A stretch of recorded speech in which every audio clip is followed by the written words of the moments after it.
இல்லை என்று சொல்லும் மனம் இல்லாதவன், ஈடு இணை இல்லாத கருணை உள்ளவன், இன்னல் பற்றி எழும் குரலை கேட்கின்றவன், எண்ணங்களை இதயங்களை பார்க்கின்றவன்.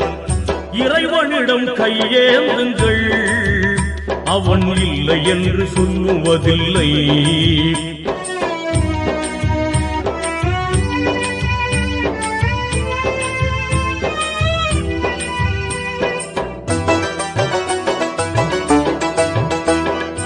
ஆசையுடன் கேட்பவர்க்கு அள்ளி தருபவன், அல்லல் துன்பம் துயரங்களை கிள்ளி எறிபவன், பாசத்துடன் யாவரையும் பார்க்கின்றவன், பாவங்களை பார்வையினால் மாய்க்கின்றவன், அல்லல் பாழும் மாந்தர்களே அயராதீர்கள், அல்லாஹ்வின்